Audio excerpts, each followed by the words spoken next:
You won't believe what prisoners eat every day. The rotten meat incident. Picture this. A tray of food slides under a heavy steel door. The prisoner stares down at what's supposed to be dinner. The meat is gray, slimy, and moving. Yes, moving. Tiny maggots crawl across the surface. The smell is so strong it makes him gag, but here's the twist. This is the only meal he'll get until morning. Inmates whisper through the cracks in their cells. You won't believe what they're feeding us today. Some eat it out of pure hunger. Others throw it back, smashing the rotten food against the wall. Guards just laugh, saying, "Be grateful, it's better than nothing." If prisoners are really being fed rotting food, crawling with bugs, what else is being served behind those locked gates? Breakfast behind bars. The story starts every morning at 5 a.m. The lights slam on. A guard's boots echo down the hallway. Breakfast trays are passed out quickly. Oatmeal that's cold and clumped together, hard-boiled eggs with cracks leaking greenish yolk, and sometimes bread so stale it bends but doesn't break. Prisoners trade food like it's money. One will give away his egg for a packet of instant coffee. Another saves his bread, hiding it in his mattress for later. But nothing goes to waste because in here, hunger always wins. For some, the oatmeal is edible. For others, it's filled with tiny black specks. No one knows if it's dirt or something worse. And yet, every single tray must be eaten or traded because the next meal is hours away. Before we continue the story, kindly like, subscribe, and share this video. Now let's go back to our story, the extreme lunch discovery. By noon, the smell of lunch creeps through the air. Metal trays clatter onto the tables in the chow hall. Today's menu: watery beans, overcooked rice, and a slice of mystery loaf. On the surface, it looks like meat, but when one prisoner cuts into it, worms spill out. The chow hall erupts. Some inmates yell, some laugh, and others push their trays away in disgust. A fight breaks out when one prisoner tries to throw his tray at a guard.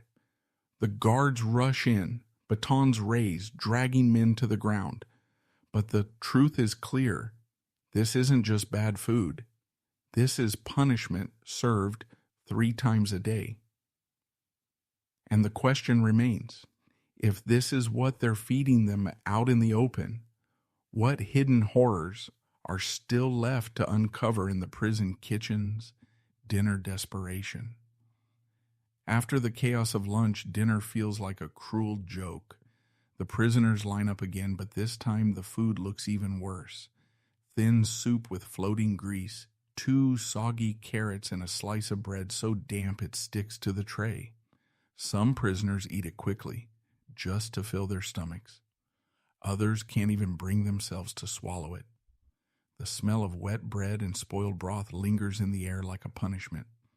One inmate leans close to another and whispers, "They're feeding us trash. This is food waste from the outside world." He points to the carrots, blackened at the edges, as if they'd been dug out of a dumpster. The guards don't deny it, they just smirk. For the men inside, the message is clear. Food isn't just about survival, it's control. But dinner doesn't end quietly tonight. As trays are collected, one prisoner suddenly collapses, clutching his stomach. Foam gathers at his mouth. The chow hall freezes. Others start shouting, "He's been poisoned! He's been poisoned!" The hidden kitchen secrets. The next day, whispers ripple through the cell blocks. Word spreads at the prison kitchen is cutting corners, serving expired meat, mixing spoiled food into new batches, and hiding it under heavy sauces. Some inmates talk about the slop pot. This is where leftovers from every tray, bread, beans, noodles, even bones, are all thrown together, stirred into a gray stew, and served as the next day's meal. The truth becomes clear when a prisoner working in the kitchen slips back with a stolen photo. The image shows a giant rusted pot filled with mush, cockroaches crawling along the rim, and a gloved hand stirring it like soup. When the photo spreads around the blocks, rage boils over. Inmates pound their cell doors, chanting, "We're not animals, we're not animals." Guards rush in with tear gas, but the damage is done. Everyone now knows the secret. They've been eating trash disguised as dinner. And if this is happening inside one prison, could it be happening everywhere? Hunger Games in the cell block. After the photo leaks, food becomes more than just a meal. It becomes survival. Inside the cell block, inmates hoard anything edible. A single ramen noodle pack from Commissary can be traded for 3 cigarettes, or even protection from rival gangs. One man hides cookies inside his mattress, but when word gets out, his cell is raided by other inmates in the middle of the night. They leave him beaten and bruised on the floor, clutching his ribs, while the stolen cookies get split among the gang like treasure. Hunger pushes men to extremes. A prisoner is caught chewing on an apple core he found in the trash. Another licks ketchup packets just to taste something different from the slop. But the breaking point comes during lunch. As trays are passed out, one inmate flips his entire tray upside down, slamming it onto the floor. "This isn't food!" he screams. Within seconds, others follow, trays flying, food splattering across the walls. The chow hall explodes in chaos, guards rushing in, batons swinging, inmates throwing food like weapons. The protest is loud, messy, and unstoppable. The contaminated batch. The protest is silenced, but not forgotten. Days later, rumors spread that the kitchen fixed the problem. The next meal looks different: chili with beans, shredded meat, and cornbread. For once, the smell is actually tempting. Prisoners dig in fast, but halfway through the meal, men begin coughing. A few start spitting blood into their trays. Someone yells, "It's tainted! The meat's rotten!" Panic breaks out as dozens of inmates fall sick at once. Guards lock the chow hall doors, trapping everyone inside, while medics rush to drag out the sickest men. Later, whispers echo through the prison. The batch had been contaminated. Cheap meat purchased past its expiration date, reheated and served without testing. By nightfall, 2 inmates are dead. And now the prisoners know for sure the food isn't just bad, it's dangerous. The food strike. Word spreads fast across the tiers. 2 men are dead from the kitchen's chili. By morning, an eerie silence hangs over the chow hall. Trays are handed out, but this time, no one touches the food. One by one, inmates slide their untouched trays back toward the guards. It starts in one block, then another, until an entire wing of the prison refuses to eat. The guards grow tense. Without food, prisoners become unpredictable, weak, angry, desperate. An officer shouts, "Eat or starve, it's up to you." But the men stay silent. The warden is furious. A food strike is more dangerous than a riot. It spreads quietly, like fire in dry grass. Days pass, stomachs grow emptier, and tensions climb. Inmates huddle in their cells, whispering about how long they can hold out. But when a young prisoner collapses in the yard from hunger, guards drag him away without calling medical. The message is clear: the system won't bend. Riot over the loaf. On the 4th day of the strike, the prison retaliates. Instead of regular meals, guards deliver something else. Nutraloaf, a block of mashed beans, bread, vegetables, and mystery meat baked into a brown brick. It's called the punishment loaf. Dry, tasteless, and almost impossible to swallow without water. The prisoners see it as an insult. The moment the first loaves hit the chow hall tables, the silence shatters. Inmates hurl the loaves like rocks, pounding their fists on the tables. A roar builds until it shakes the room. Suddenly, someone flips a table. Another grabs a tray and smashes it against the wall. Within seconds, the entire hall explodes into a full-scale riot. Men charging at guards, food flying, fists swinging, alarms blaring. Smoke grenades roll across the floor, as guards in riot gear storm in. Batons crack against bone. Shields slam against bodies. The air is thick with pepper spray and the sound of chaos. And in the middle of it all, a single loaf lies smashed against the wall, proof that food, or the lack of it, can start a war. The corruption uncovered. After the riot, order is forced back with batons and pepper spray, but the real war shifts to whispers in the yard. Inmates begin connecting the dots. The prison doesn't just serve bad food out of laziness, it's profit. A few prisoners working in the kitchen reveal a dark truth. The private company that supplies the food cuts corners to save money. Expired meat? Cheaper than fresh. Powdered eggs instead of real ones? Costs half the price. And every dollar saved goes straight into the pockets of contractors and administrators.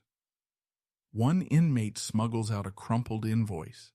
On paper, the prison was billed for fresh chicken and milk, but in reality, the kitchen served soy meat paste and watered-down powdered milk.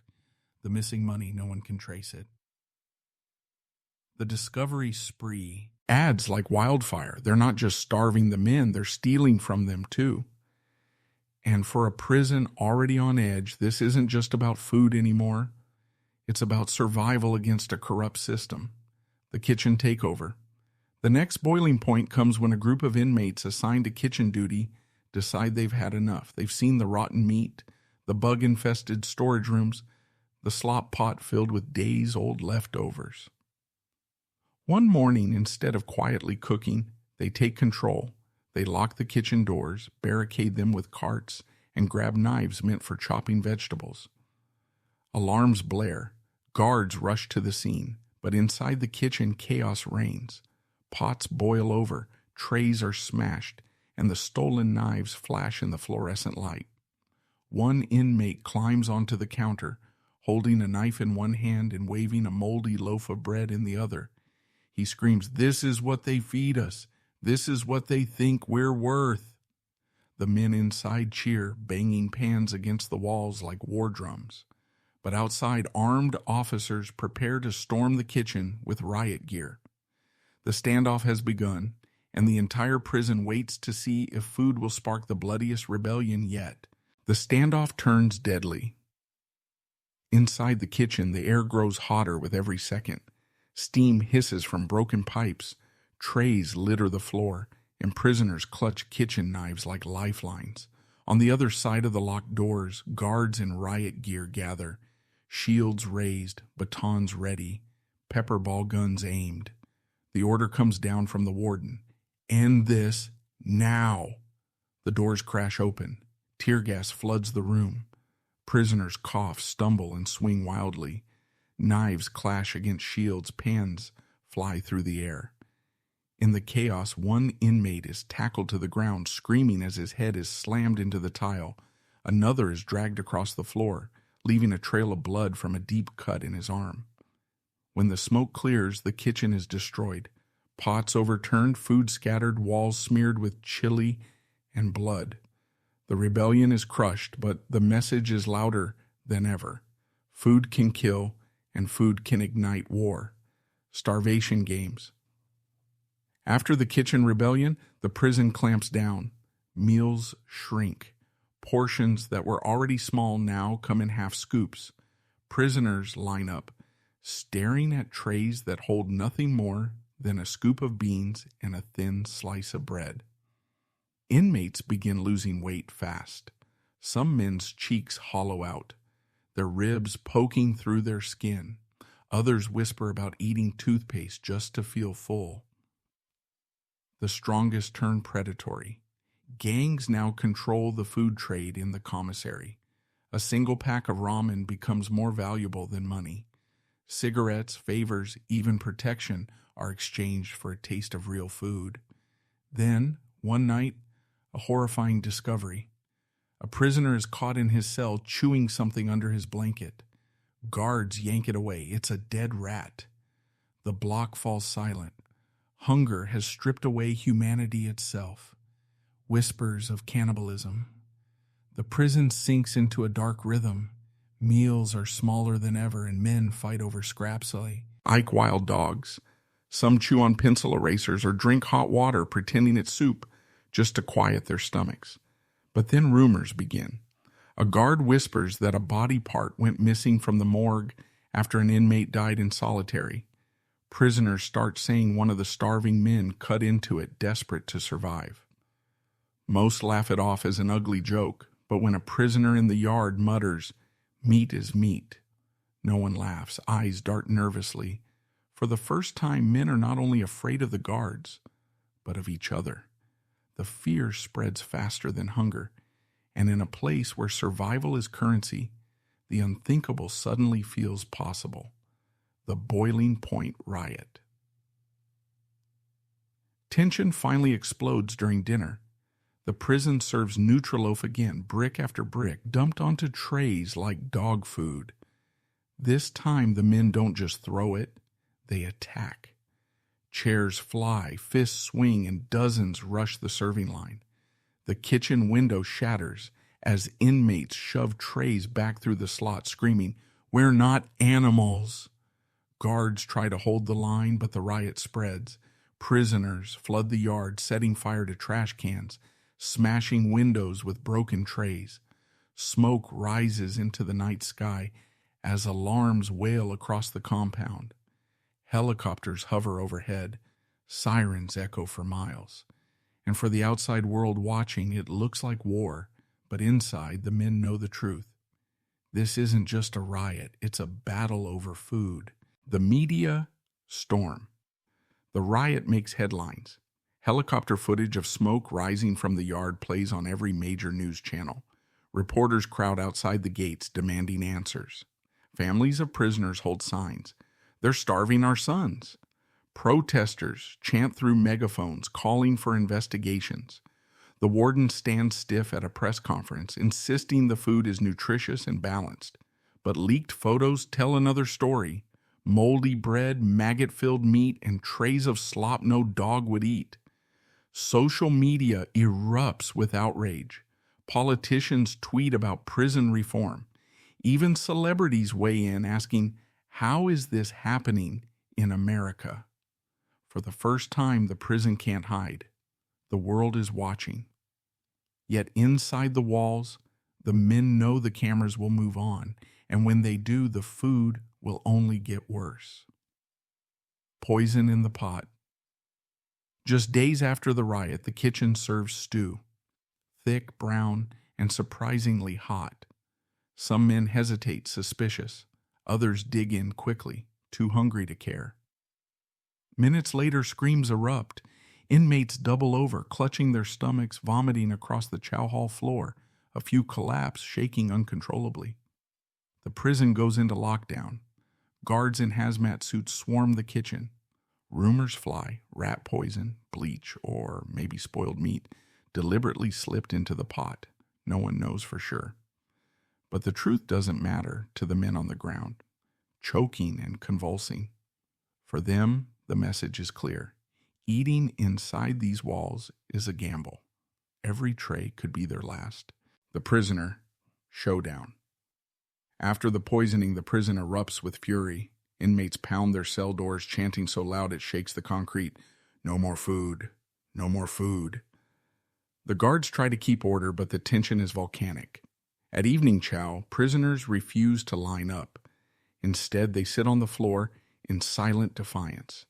Trays go untouched, steam rising into the cold air. Then one man stands, holding up a spoon like a weapon. "You think we're scared to die?" he shouts. The hall explodes in cheers. Guards rush forward, but the prisoners don't back down this time. They charge, using trays as shields, spoons as blades. The clash is brutal. A guard's shield cracks against a prisoner's head. Another officer is dragged down, his keys snatched before backup storms in with tasers and pepper spray. When the dust settles, dozens of inmates are bloodied, chained, and dragged to solitary. But their message is clear. Food is no longer just survival. It's war. The hidden freezer. Days later, during cleanup from the chaos, an inmate working kitchen duty makes a chilling discovery. While stacking trays, he slips into a locked storage room. Inside, the stench is overwhelming. He pulls open a rusty freezer door and freezes. Stacks of meat lie inside, gray and slimy, covered in frostbite burns. Rats scurry along the shelves, and in the back corner, something even worse, plastic bags marked not for human consumption. Yet these same bags are what end up in the chow hall stew. The inmate sneaks back with the story. By nightfall, the entire block knows they're being fed food so rotten it wasn't even fit for animals. And this time, no one plans to stay silent, exposing the freezer secret. The word spreads like wildfire. They're feeding us food not fit for animals. Inmates pass the message cell to cell, yard to yard. By morning, the entire prison knows about the hidden freezer. A prisoner sketches what he saw on toilet paper, bags labeled not for human consumption, stacked beside rat-chewed boxes. The crude drawing circulates, proof of the horror. That night, men begin banging their trays against the bars, chanting, "Freezer, freezer, freezer." The guards try to drown it out with orders, but the noise swells until the whole block shakes. Finally, one brave prisoner shouts to a guard, "Bring the reporters in here. Let them see what you feed us." The guards don't answer, but their silence tells the truth. The cover-up has been exposed, and the men know it's only a matter of time before something breaks. The uprising. The breaking point comes at dinner. Trays of gray stew slide down the serving line. No one eats. Instead, prisoners stand shoulder to shoulder, eyes locked on the guards. Then, without warning, one inmate hurls his tray against the wall. It shatters, stew dripping down like paint. Another follows, then another.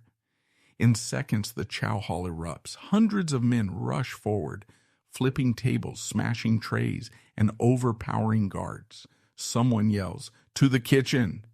and the wave surges toward the heart of the prison. Doors slam, alarms scream, and riot squads scramble. But the uprising is unstoppable. Prisoners grab mop handles, broomsticks, even boiling pots as weapons. Smoke fills the air. And in the middle of the chaos, someone drags one of the freezer bags into the open yard. He holds it high, screaming, "This is what they feed us. This is why we fight." The bag bursts, spilling rotten meat across the concrete as the riot rages on. Blood in the yard. The uprising spreads beyond the chow hall. Prisoners flood the yard, waving broken trays and mop handles like weapons. Smoke rises from trash fires, filling the night sky. Guards form a wall in riot gear, shields glinting under the floodlights. The warden orders them forward. The clash is immediate and brutal. Shields slam into bodies, batons swing. Prisoners fight back with fists, sticks, and rage fueled by hunger. One man tackles a guard, grabbing his helmet and slamming it against the ground. Another inmate climbs the fence, only to be dragged down by pepper ball fire. Then the worst sound, gunshots. Rubber bullets rip through the crowd, but a real round cracks the air. An inmate drops, clutching his chest. Screams echo across the yard. The prison becomes a battlefield, and with every second the fight over food grows bloodier. The national outcry. By morning, the prison is locked down, the uprising is impossible to hide. News helicopters circle above, capturing images of smoke-stained walls and ambulances rushing men away. Reporters broadcast the story nationwide. Prison food riot turns deadly. Families demand justice. Civil rights groups call for investigations. Politicians argue on live TV, some blaming inmates, others pointing at corruption. But the most damning evidence leaks from inside. Smuggled photos of the freezer bags, the maggot-infested meat, and the punishment loaf flood social media. The images go viral. Hashtags trend. For the first time, The world sees what prisoners eat every day, and they can't look away. Yet inside the prison, conditions haven't changed. The men sit in silence, chained in their cells, waiting, because they know the system's next move won't be mercy, it will be revenge. Retaliation from the system. The prison doesn't forgive rebellion. After the riot, officers in full riot gear sweep through every block. Boots thunder on the concrete. Doors slam open. Prisoners are dragged out one by one. Some are beaten in the hallways before being tossed into solitary. Tiny dark cells with nothing but a concrete slab. Others are stripped of commissary, visitation, even phone calls. The worst punishment comes at mealtime. Trays shrink to almost nothing. Half a slice of bread, watery broth, maybe a spoonful of beans. Guards shove the trays through the slots, smirking. "Eat up, kings," one taunts. For the men, it's clear. The message isn't about order anymore. It's revenge. And as the days drag on, hunger gnaws harder than ever before. The final straw. One night, in the silence of the lockdown, a prisoner screams. His cellmates bang the doors, yelling for help. When the guards arrive, they find him collapsed on the floor, a half-eaten tray beside him. The food was spoiled. Again. The coroner later whispers what everyone already suspected. The prison is serving meals laced with rotten ingredients even after the riot. The block erupts. Men slam their fists against steel, screaming at the top of their lungs that, "You're killing us, you're killing us." In the chaos, one inmate carves a message into the wall with a broken spoon. "If we die, the world will know why." The guards see it. They don't erase it, they just walk away. The investigators arrive. The public outrage forces the system's hand. Weeks later, government inspectors arrive at the prison. Cameras aren't allowed inside, but reports leak out anyway. They find moldy bread stacked in damp storage rooms, meat labeled not for human consumption, still thawing in the freezers, bags of spoiled vegetables crawling with roaches, and worst of all, the infamous slop pot, a giant vat of leftover seats. War's scraps and grease stirred into gray mush and served day after day. The investigators gag at the smell, but the men inside had been eating it for years. The report is damning. Words like inhumane, unfit, and dangerous to health appear again and again.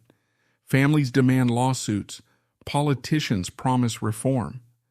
But for the prisoners, change is too slow. For many, the damage has already been done. Bodies broken by malnutrition, minds scarred by hunger, and lives lost to something as simple as food. The truth they don't want you to see. Every day, millions of people eat breakfast, lunch, and dinner without a second thought. But behind these prison walls, food isn't comfort. It's control. It's punishment. It's survival. Rotten meat, moldy bread, the punishment loaf, meals that make men sick, meals that spark riots, meals that kill. The truth is simple. You won't believe what prisoners eat every day until you see it with your own eyes. And now you have. The question is, what happens next? Will the world keep looking away, or will this be the moment the system is forced to change? Because inside these walls, food isn't just food, it's life or death.